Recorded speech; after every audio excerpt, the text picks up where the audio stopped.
ذالکم، پھر اس آیت پر غور کرو، یہ بات اس وجہ سے ہے بِأَنَّهُ اِذَا دُعِيَ اللَّهُ، بات یہ ہے کہ جب پکارا جاتا ہے اللہ کو وحدہ اکیلے، کفرتم، تو تم انکار کرتے تھے، اکیلے کو نہیں مانیں گے بھئی، یہ کوئی بات ہوئی، ایک ہی خدا، ایک ہی خدا، وَإِن يُشْرَكْ بِهِ، اور اگر اس کے ساتھ شرک کیا جاتا تھا تُؤْمِنُوا، تو تم ایمان لاتے تھے، شرک کرو تو اللہ بالکل مانتے ہیں، لیکن اگر اکیلے اللہ کو مانو تو پھر تیار نہیں ہیں۔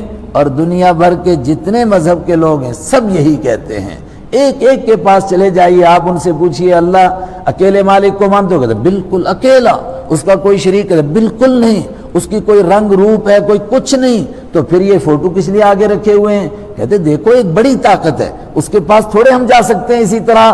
مگر میں نے کہا دکھ تو یہ ہے کہ یہ بات ایمان والا کہہ رہا ہے، آج ایمان والا کہہ رہا ہے۔ ایک آدمی نے دوسرے سے کہا ایک مسجد میں، ہمارے یہاں جموں میں، کہ آپ کہاں گئے تھے؟ کہتے ہیں نماز پڑھنے کے لیے۔ کہتا ہے اس سے بہتر تھا آپ تھوڑی دیر گھنٹی مار لیتے۔ وہ حیران ہو گیا، ریٹائرڈ چیف انجینئر، چھوٹے نہیں بڑے ہوتے تھے، پڑھا لکھا آدمی۔ اس نے کہا یہاں میں نے کیا خطا کی؟ کہا تم کو معلوم نہیں ان کے پیچھے نماز نہیں ہوتی ہے؟ کہا کیوں نہیں ہوتی ہے؟ کہتا ہے یہ بد عقیدہ لوگ ہیں، اتنی عقل بھی نہیں آپ کو؟ کہا ان کے عقیدوں میں کیا بد عقیدگی آئی ہے؟ کہا یہ کہتے ہیں سب کچھ اللہ ہی سے ہوتا ہے۔ تو اس نے کہا بالکل اس کے الفاظ نے، ابھی زندہ ہے وہ، اس نے مجھے آ کر سنایا، تو کہنے لگا میں نے اس سے پوچھا کہ آپ کیا کہتے ہیں؟ کہتا ہے میں کہتا ہوں اگر صرف اللہ ہی سے ہوتا ہے تو پھر یہ زیارتیں مٹی کا ڈھیر ہیں، اس لیے بنائی ہیں یہ قبریں۔ وہ تیرے باپ نے بنائی ہیں کیا خدا نے بنانے کے لیے کہا تھا تجھے؟ قبریں بناؤ اور مجاور بنو اور قبروں کے اوپر بیٹھ جاؤ۔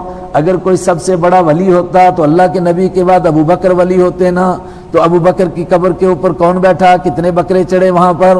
حضرت عمر کی قبر پر کتنے بکرے چڑھے؟ حضرت علی کی قبر پر کتنے چڑھے؟ حضرت عثمان کی قبر پر اتنے بڑے بڑے صحابہ۔ تو کیا یہ اللہ کے دین نے یہ طریقہ بتایا؟ یہ اس طبقے نے نکالا جو مندر کو چھوڑ کر آیا، مگر ان کو وہاں یاد آ رہی تھی مسجد میں آ کر چڑھاوے کی، انہوں نے وہ ڈپارٹمنٹ یہاں شروع کر دیا۔ انہوں نے کہا کہ بھئی پیسے کے بغیر نہیں کام چلے گا، وہی برہمن زادے۔ انہوں نے کہا نہیں بھئی مراببی کہ برہمن زدیم، اقبال کہتا ہے برہمن زادے ہیں، وہاں سے کچھ نہ کچھ تو ہم لے کر آئے ہیں نا، تو وہاں جو چڑھاوے چڑھتے تھے وہ کھانے کے لیے یہ ڈپارٹمنٹ دوسرا شروع کر دیا۔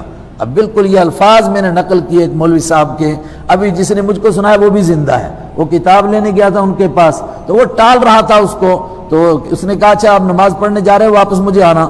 کہتا ہے میں واپس گیا، اس نے کہا کہ یہ مفتی عنایت اللہ، اس کے پیچھے نماز پڑھنے سے تو اچھا تھا آپ کو گھنٹی مارنی تھی۔ تو اور یہ وہ طبقہ ہے آج حرم میں نماز نہیں پڑھتا ہے۔ اللہ آپ کو لے جائے، آپ جب نماز کے لیے اندر جا رہے ہوں گے اندر سے باہر بھاگ رہا ہوگا۔ کیا وہ منظر ہے؟ کیا ان کی مت ماری گئی ہے؟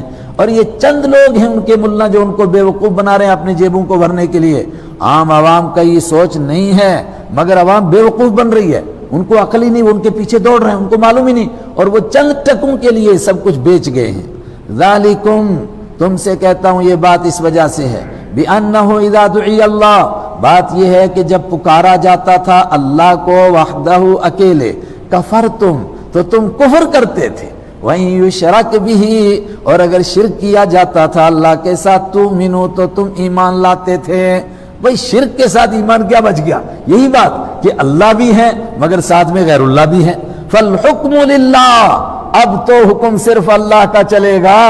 اب تم اللہ کے ساتھ شریک ٹھہراتے رہے، متا کہ مشرک لات کو، عزا کو، حبل کو، اب کرو ان سے مانگو، ان سے بولو یہاں سے نکالو ہمیں جہنم سے، اب کوئی نہیں نکال سکتا ہے۔ فالحکم، تو آج فیصلہ ہے للہ، اللہ ہی کے لیے، العلی جو بلند ہے، الکبیری جو بہت بڑا ہے، وہ اللہ ہی فیصلہ کرے گا، اسی کا فیصلہ یہاں چلے گا۔